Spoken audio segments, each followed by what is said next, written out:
अस्सलाम वालेकुम क्लास। उम्मीद है आप खैरियत से होंगे जी। आज का हमारा टॉपिक है प्रोपोजिशनल लॉजिक्स। कुछ लॉजिक्स प्रोपोजिशनल हमने पहले रीड कर ली थी और कुछ उससे आगे आज हम डिस्कस करते हैं। Conjunction, what is conjunction in prepositional logics. जो उसकी लॉजिक्स की आइडेंटिटीज़ हैं उनको आप कंजंक्शन के ऊपर कैसे अप्लाई कर सकते हैं, उसका आपके पास रिजल्ट, कंक्लूजन रिजल्ट क्या आता है जी, उसको आप डिफाइन करने के लिए कोरेस्पोंडिंग टोटोलॉजी जो आपके पास राइट साइड पे नज़र आ रही है। पी डिसजंक्शन जो आपके पास नज़र आ रहा है क्यू, इसके साथ आपस में इसका कंजंक्शन रिजल्ट आपके पास आया। इम्प्लीकेशन सिंबल यहाँ पे यूज़ किया गया और पी एंड क्यू ये आपके पास फाइनल रिजल्ट आएगा। दो स्टेटमेंट के दरमियान आपने डिसजंक्शन चेक करना है, उनके जो आपके पास स्टेटमेंट का रिजल्ट आएगा, और उसके बाद कंडीशनल स्टेटमेंट अप्लाई करके आपने फाइनल रिजल्ट चेक करना है वो आपके पास क्या आता है। यहाँ पे आपके पास दो स्टेटमेंट हैं, उनके दरमियान आपने डिसजंक्शन चेक करना है पी एंड क्यू और फाइनल रिजल्ट। ये एग्जांपल यहाँ पे स्टेटमेंट दी हुई है पी और क्यू की। पी स्टेटमेंट है आपके पास I will study discrete math. Q statement है I will study English literature. जब इसके ऊपर आप डिसजंक्शन अप्लाई करते हैं तो रिजल्ट आपके पास कंडीशनल स्टेटमेंट में आता है I will study discrete math and I will study English literature. Final result जो आपने कंक्लूड करना है, जो आपके पास कंक्लूजन आया दोनों स्टेटमेंट का, वो आपके पास है therefore I will study discrete math and I will study English literature. दोनों को कंबाइन करके आपके पास कंजंक्शन ये रिजल्ट आ चुका है जो कि आपके पास कंक्लूजन स्टेटमेंट में नज़र आ रहा है। Therefore I will study discrete math and I will study English literature. उसके बाद रेजोल्यूशन। रेजोल्यूशन जो आपके पास है ये आपके पास plays an important role in A1 and in used in Prolog जी। जो आपके पास A1 और प्रोलॉग ये आपके पास कुछ लैंग्वेज हैं कंप्यूटर से रिलेटेड, उनमें आप मोस्टली ये यूज़ करते हैं। ये जो रूल आपके पास लॉजिक्स का रेजोल्यूशन जो है वहाँ पे मोस्टली तौर पे यूज़ की जाती है। जो इसकी स्टेटमेंट जो आपके पास है गिवन स्टेटमेंट कोरेस्पोंडिंग टोटोलॉजीज, इसकी आपके पास क्या बन सकती है, निगेशन पी और क्यू एंड पी और क्यू। ये आपके पास दो तीन स्टेटमेंट्स हैं, उनके दरमियान आपस में इंटरलिंक करके जो फाइनल रिजल्ट आपने कंक्लूड करना है वो आपके पास इफ़ देन कंडीशन लगाने के बाद, कंडीशनल स्टेटमेंट लगाने के बाद आपके पास जो फाइनल रिजल्ट आया वो आपके पास क्यू और आर में आया। ठीक है, एग्जाम्पल है यहाँ पे let P be I will study discrete math. R statement है I will study English literature. And third statement जो आपके पास क्यू है वो यहाँ पे बताई गई है आई विल स्टडी डेटाबेसेस। तो इनके दरमियान आपने रेजोल्यूशन कैसे चेक करनी है, कंडीशनल स्टेटमेंट कौन सी यूज़ करनी है, लॉजिक्स कौन सी यूज़ करनी है। फर्स्ट ऑफ ऑल यहाँ पे आपके पास पी के ऊपर निगेशन है, जो आपके पास पी स्टेटमेंट है, जब आप उसके ऊपर निगेशन अप्लाई करेंगे तो आपकी स्टेटमेंट चेंज हो जाएगी I will not study discrete math. और उसके बाद आपने इसका कंजंक्शन लेना है with respect to R statement के साथ, जो कि आपके पास बनेगा I will not study discrete math और I will study English literature. या मैं डिस्क्रीट मैथ नहीं पढ़ूंगा या इंग्लिश लिटरेचर पढ़ूंगा, दोनों में से एक पॉसिबिलिटीज़ होगी, दोनों नहीं हो सकती। और उसके बाद जो आपके पास सेकंड स्टेटमेंट जो आपके पास पी और क्यू है उसका जो फाइनल रिजल्ट आएगा आपके पास I will study discrete math और आई विल स्टडी डेटाबेस। इसका जो आपने कंक्लूजन फाइंड आउट करना है, दोनों का आपके पास जो रिजल्ट आएगा वो आपके पास आएगा therefore I will study database और आई विल इंग्लिश लिटरेचर। दोनों में से आपको ये चूज़ कर सकते हैं।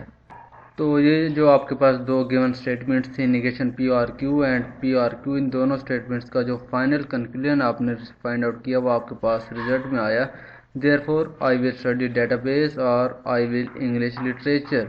ये आपके पास रेजोल्यूशन। और उसके बाद वैलिड आर्गूमेंट्स, कुछ एग्जांपल यहाँ पे बताई गई हैं जितने भी अभी तक आपने फाइंड आउट किए हैं, modus ponens modus tollens, conjunction, disjunction, addition, simplification, इन सब रूल्स को आपने यूज़ करना है एग्जाम्पल में और फाइंड आउट करना है रिजल्ट आपने फाइंड करना है डिफरेंट स्टेटमेंट्स का। एग्जाम्पल एक यहाँ पे आपके पास बताई गई है, from the single proposition P and, और ये आपके पास स्टेटमेंट नेक्स्ट स्टेटमेंट है, इफ़ देन कंडीशन अप्लाई की गया P इम्प्लाइज Q।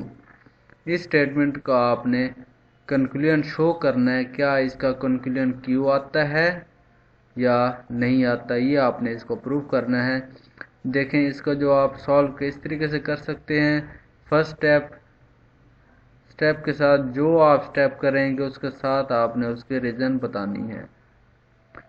फर्स्ट है आपके पास P and P implies Q, ये आपके पास प्रेमिसेस थी, गिवन स्टेटमेंट थी जिससे आपने प्रूव करना है। और इसका जो आपके पास फर्स्ट P है statement, conjunction using 1, P implies Q, conjunction using 1। First जो आपके पास स्टेटमेंट थी, फर्स्ट जो आपने यूज़ की थी फर्स्ट आइडेंटिटी मॉडस पोनेंस की, अगर आपको याद हो P इम्प्लाइज Q था और रिजल्ट में आपके पास सेकंड स्टेटमेंट के साथ उसका जो आपने इंटरलिंक शो कराया था P स्टेटमेंट थी और रिजल्ट में आपके पास आया था देयरफॉर Q। सेम वही चीज़ है यहाँ पे, जस्ट आपने उसकी रीज़न बतानी है, किस रीज़न के तहत ये आपके पास ये रिजल्ट आएगा और कौन सी आइडेंटिटी आप यूज़ कर सकते हैं इस स्टेटमेंट को ट्रू करने के लिए, कौन सी आइडेंटिटी यूज़ कर सकते हैं। तो इस तरीके से आपके पास इस टाइप की डिफरेंट एग्जांपल्स आएंगी जिन्हें आप लोगों ने प्रूव करना होगा। उसके बाद ये आपके पास एक टेबल नज़र आ रहा है, जैसे हमने सेट थ्योरी में एक आइडेंटिटी जितनी भी आपके पास लॉस थे उनके लिए जो हमने एक टेबल डिफाइन किया था, सेम उसी तरह का आपका टेबल यहाँ पे लॉजिक आइडेंटिटीज़ के लिए यहाँ पे बताया गया है। मॉडस पोनेंस क्या होता है, मॉडस टोलेंस उसके टोटोलॉजीज क्या बनती है और रूल क्या है उसे डिफाइन करने का, ये यहाँ पे आपको मुकम्मल टेबल में बताया गया है। Hypothetical syllogism, disjunctive syllogism, addition, simplification, conjunction, resolution, ये जितनी भी आपके पास आइडेंटिटीज़ हैं इनकी टोटोलॉजीज आपको पता होनी चाहिए और इनको डिफाइन करने का रूल आप लोगों को पता होना चाहिए। आपके पास डिफरेंट टाइप के एग्जांपल आएंगी उन जो आपने शो करनी होगी और उसके लिए आपको ये सारी आइडेंटिटी याद होनी चाहिए।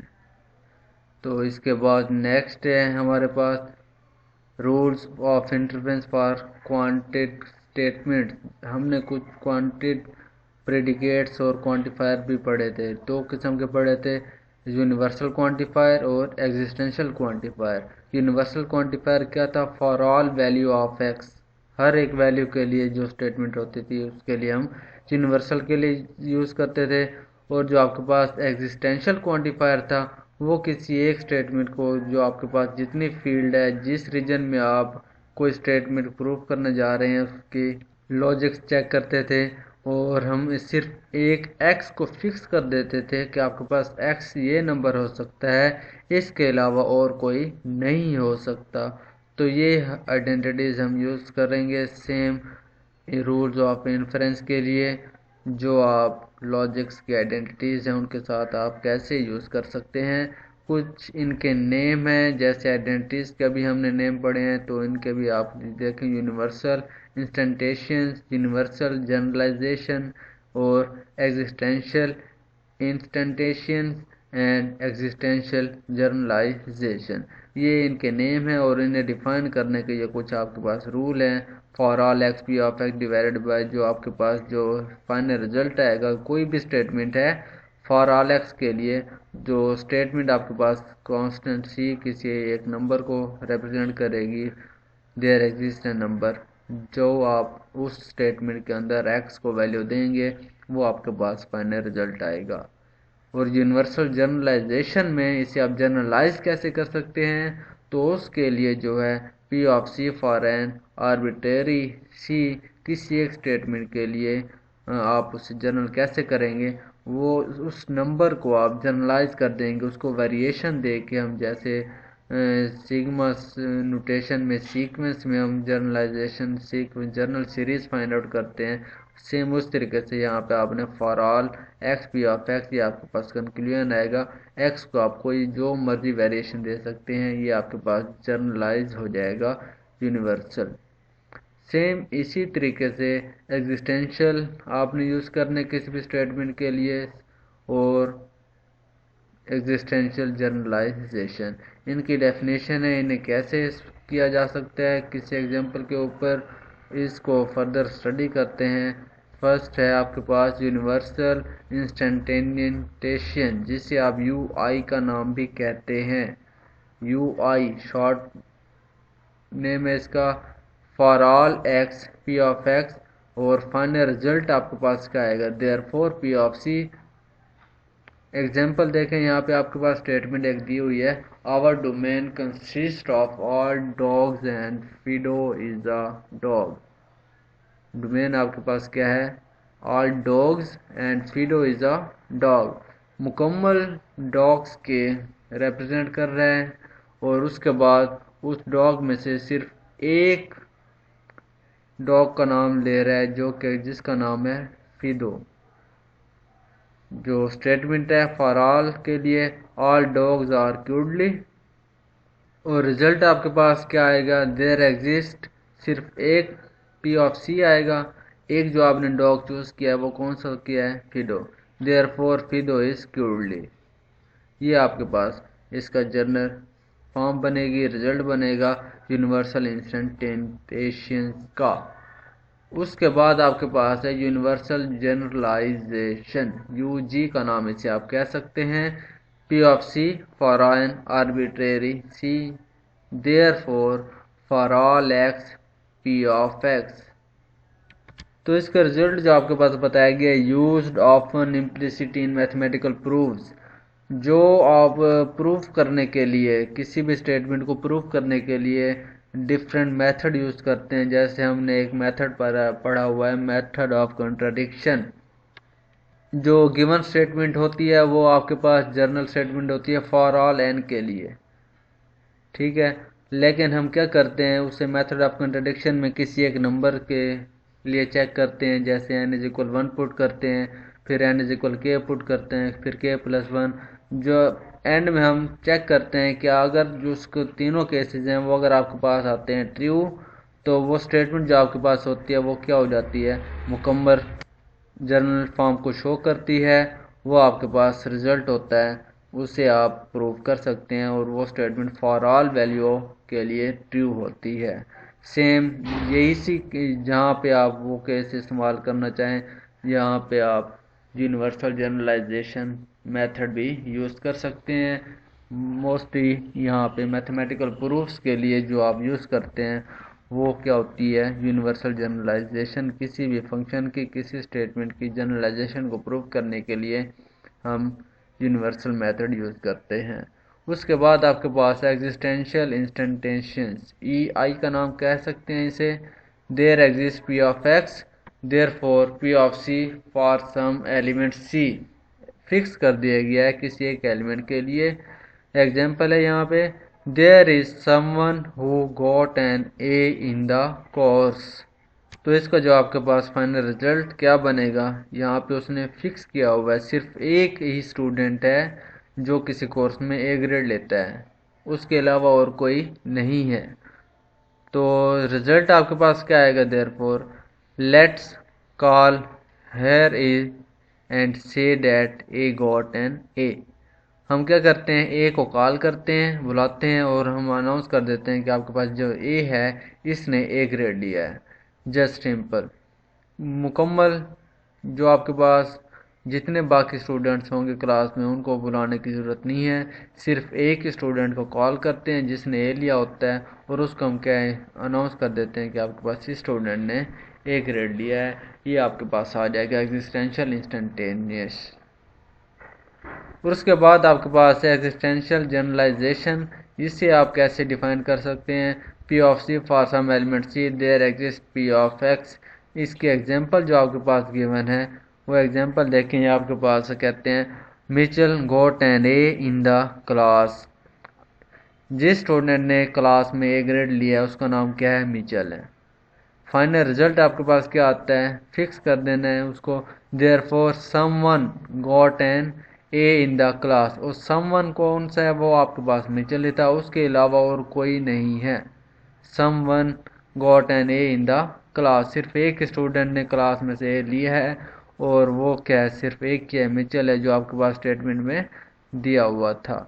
ये थे आपके पास कुछ आइडेंटिटीज जो आपने क्वांटिफायर यूज़ किए, एग्जिस्टेंशियल, यूनिवर्सल और रूल्स यूज़ किए। अल्लाह हाफिज़।